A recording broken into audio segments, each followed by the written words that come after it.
fighting wars. That would be my advice to you as far as to dealing with people from that background. When it comes to a religious background, Jacques, would you like to talk about that? A religious background? A lot of people have said to me, the trouble with you, Jacques, is you're trying to make the world a better place. My kingdom is up in heaven. But they forget, they don't even understand the religion they follow. Because in religion it says, the Lord's Prayer, that thy will be done on earth as it is in heaven. There's no business in heaven, no money, no private property. As long as you've got those things, you're going to have problems. And you see, in the Bible it says, thou shalt not kill.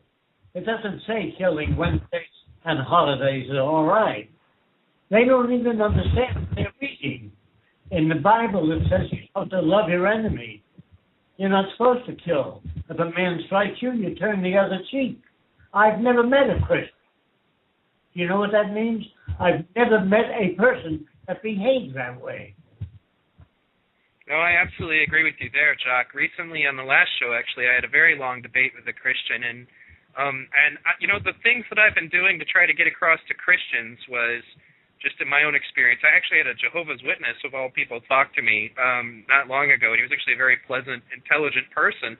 But I tried to explain to him that, that favoring the system as it currently was is certainly not Christian. You can't be a Christian in this system. You can't give to the poor. You can't help take care of people. The system isn't designed for that. In fact, it's the opposite. And I also usually point out to them a little anthropological fact that most of them are not aware of, was that apparently the first Christians were actually communists, anarcho-communists more specifically. The idea of sharing, taking care of one another, that's a Christian value. There's nothing Christian about capitalism. There's nothing Christian about a monetary system. In fact, even if you read your own Bible, Jesus, talks about how it's easier for a man to pass through or a camel to pass through the eye of a needle than it is for a rich man to get into heaven. Even according to the wisdom that they supposedly practice, you can't get to what they're talking about. You cannot live a Christian lifestyle in any system. You cannot be kind. You're absolutely right, Neil. You cannot talk to people. You can only educate them if they listen to you. They don't understand the Bible. They don't understand the teachings of Christ. They wouldn't wear a cross around their neck because that's what man did to Christ. It has nothing to do with his teachings. What they have to remember is that Jesus chased the money changers out of the temple. Now they're all back in controlling the whole show. Religion sold out to the money system. This is what we're trying to get across. What the Venus Project does, it takes all religious teachings and designs a way of life to personify those teachings. They say in heaven you have to wait till you get to heaven to get whatever you want. But the Venus Project is trying to make a heaven on earth. In heaven, the Christian people, there's no money in their heaven. There's no private property. It's what they're advocating. We're trying to make it a reality here. That's absolutely right, Roxanne, and I have a lot more success generally just kind of trying to describe to them what it is that we suggest. And I think another thing that often comes up is people project into this, they always assume we're going to rob them of their religious rights, their rights to be religious. Jacques, I remember the Living on Purpose interview where you explained that all religions would have equal time in a resource-based economy, TVP designed city. Could you talk about individual religious rights in your proposed system? Well, actually, there's no need for charity because there are no slums. There are no hungry people, no armies, no navies, no prisons, no police. And if that isn't worth living for, I don't know what is. That is the most spiritual approach to humankind. Changing our way, getting away from the materialistic concepts of what they call the accumulation of wealth, property, and power. This is the... We had a local minister. Venus is very small, like 600 people, but they have 3 churches. So sometimes a local minister goes door to door, and they came here and came in and talked to us for a while. And they asked Jacques, how come you don't attend church? And he said, I'm too busy doing the Lord's work. That's great.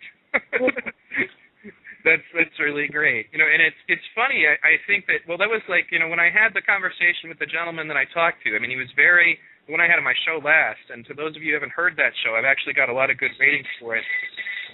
I would strongly advise that you give a chance to check out the last show. Because he did conduct himself very well, but he also had a lot of to be blunt, irrational beliefs. But he was just terrified that we were going to tell him he wasn't allowed to be Christian. And since I've never heard anything to that effect whatsoever, I mean, there are a lot of atheists involved with the movement, but I haven't heard anybody say anything about not being allowed to do it. And more to the point, it's not even effective. As you've always pointed out, Roxanne, even if you did want to stamp out religion, it wouldn't work. It would just go underground anyway. That's right. And what I generally have to remind them is that, these are things that even most Christians understand. As I say, it's not that we don't want you to have a right to have your religion. It's that we don't want any kind of irrational theocratic element dictating to other people what we're to do. Neil, I don't want religion to be a verbal hobby. I want it to be manifest. Larry King once asked me what I thought of Christianity. I said, it's a wonderful idea. When are they putting it into practice? I never met a Christian, a person that loved his enemy, that shared his values with everyone, that was not concerned with material things. I've never met a Christian. And what we want to do is translate all of the biblical teachings of all religions into a way of life for all people. If they needed something to go to church on Sunday for, or whatever they need, whatever day, they could have a building to do that in the Venus Project, if that's where they're at. But that building would be used for other things during the week. It wouldn't just be something to worship in. Right. Yep, these are all actually great points. Now, Thomas, you put something in the Skype chat that I'm going to go ahead and respond to as well. When you're talking about people who have very aggressive language and they cut you off constantly, you have to remember that when you're talking to somebody about this direction, a lot of people get very scared when they think somebody is challenging their identity. The example that I usually give is from the movie Chasing Amy, if you've ever seen it, but it's a Jay and Silent Bob movie. But at one point, for example, the girl who was a lesbian in the story was very upset with the man who she was falling in love with because her identity was to be a lesbian. So she was very, put off by the fact that her identity was being challenged.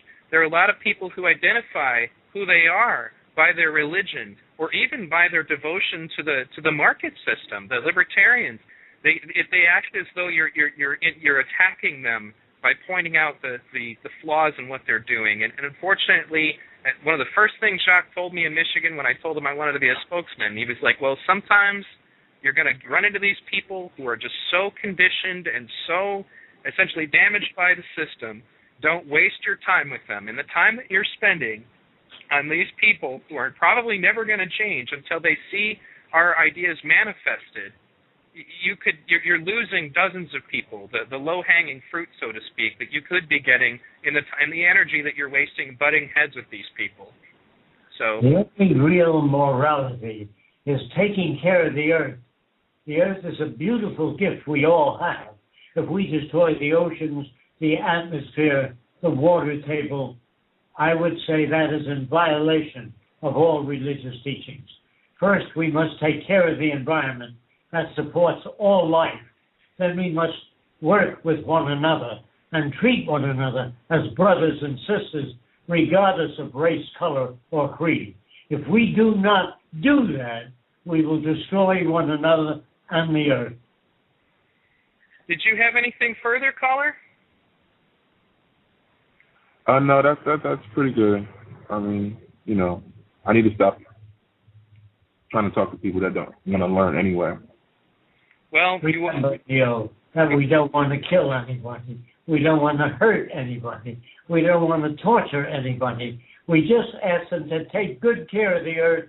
It's the only planet we have to live on, and learn to work together, share ideas with one another, and build a future that's worthy of human beings. Not what we've got now. It's a damaging, old, unproven system of public opinion that has no basis for social conduct. Now, thanks again for calling in, Thomas. And if you ever, once again, thank you for supporting B Radio. And I will definitely, I hope to hear more from you in future shows. Okay, no problem. All right. Now we had a, go ahead, Doc. Neil, we're not against religion. All we wanted to do is make it manifest as a way of life, not a verbal hobby. I understand completely. Actually, that was a really good answer. And I think that people, they just kind of knee-jerk and they really get scared of anything that's going to take their religion. And one of the things that always kind of bothers me about it that's a little backwards is that in many cases, sometimes these people think that their freedom of religion should also include their ability to limit what other people do. They think it's an expression of their freedom of religion, for example, to tell two gay people that they're not allowed to get married. They think it's an expression of their religion, and that we're inhibiting their freedom if we don't allow them to make profanity illegal.